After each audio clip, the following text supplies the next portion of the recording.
Ryan Cole, thanks for taking the time. The indoor championships over. Texas Tanner, amazing at this event.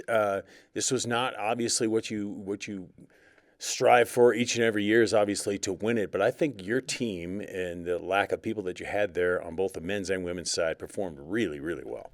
Yeah, the teams did about as well as they could with like you said, what we had on the roster for this indoor season. That's on our staff to continue to help that cause and ultimately fix that, starting with me.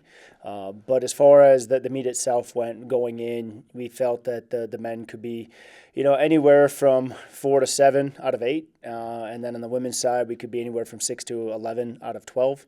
On the men's side, both teams finished on the high end of those. The men 15 points within third. So if, a couple things go our way, maybe a little bit more, we were in that hunt to compete at the top of the conference. I think on the women's side, twice in school history, we've been 6 before, but one time we were 6 of 9. And the other time we were 6 of 11. And so this is 6 of 12. I would argue that's our best performance for an indoor conference championship in school history. And then out of our 47 points, we returned 44 of the 47. We only graduate 3 points. Wow. And there are some areas that we look at, even with our current roster, that we feel like we maybe could have even improved upon. And then with our current recruits that are committed coming in, we feel that we can continue to elevate where our women are at. Our men, we need to get some events filled out. I mean, there were 22 events contested on the final day. 9 of those events being contested, we didn't have competitors in on the final Saturday.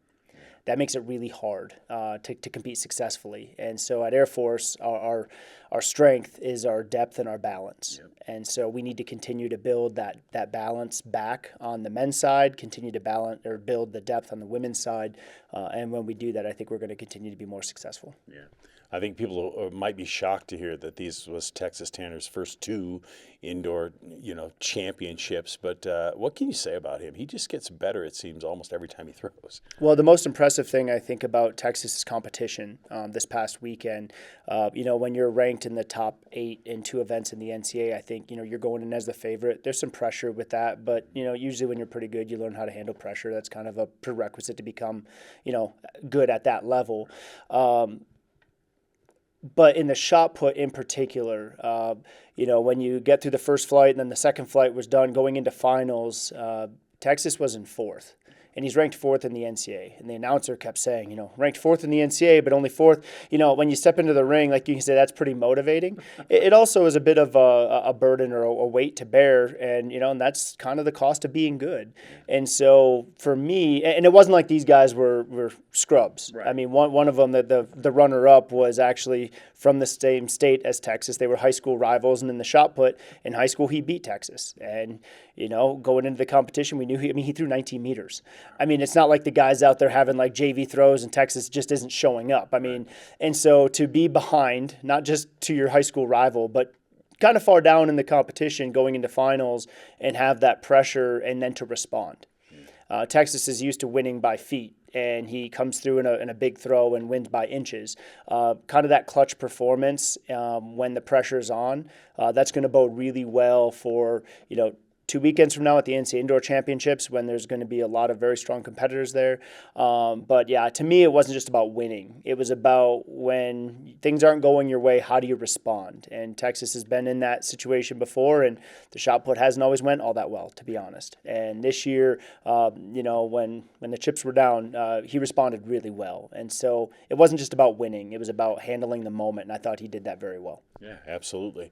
Now, you're in kind of a, limbo area for a lot of your team because obviously a lot of them not going to the NCAA championships for indoor. So how do you handle it where you have some athletes that are moving on into greater competition and some athletes who are preparing really for the outdoor season? Outdoor season is going to be here very quickly. So Texas will be qualified in 2 events. Morgan Glazer's on the bubble. She's 20th in the NCAA right now in the high jump. She had an absolutely phenomenal weekend at the conference championship.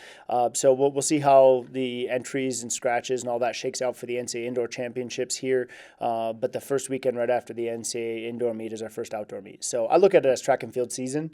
So it starts in January, finishes in June, and you got to manage your workload and your competition schedule appropriately.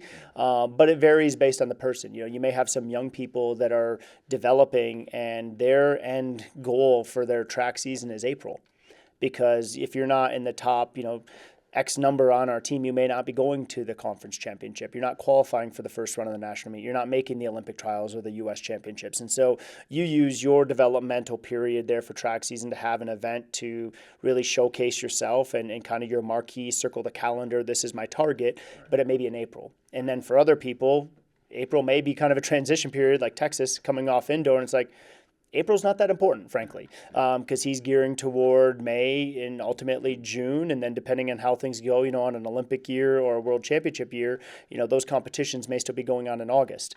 And so each person's a little bit different that way. But I look at it as track and field season, and we're right in the thick of it. Yeah, absolutely. Final question I have for you. Obviously, there was a feeling of, wow, we accomplished a lot, but it was sixth place. It was fourth place. How do you elevate the mindset of these athletes now as you move forward into the outdoor season and into next season to say, this isn't the goal, we need to be better? Well, I think you always look at your personnel and try to figure out, okay, how do we become that balanced team? Like, we're a track and field program. We're not a sprint school. We're not a jump school. We're not a distance school. We're not a throw school. We are a track and field program. And so we want to make sure that we have competitors in every event. We want to continue to see people improving in every event. We want to be effectively recruiting every event. And then, you build a culture where people have fun seeing how good they can be. Sure. And I think when you have a bunch of people that are motivated, competitive, and they're enjoying what they're doing, and you give them time, our history is filled with individuals that I don't know if they came out of high school as the who's who of their event. Right. And by the time they leave the Air Force Academy, some of them are national champions. Some of them are placing in the top 5 in the world. Some of them are the best to ever do it up to that point in the history of college track and field. So I think when you look at our history, we've shown we can do it in the throws. We can do it in the distances. We can do it in the sprints. We can do it in the jumps. And it's trying to get more of those people on the team at once.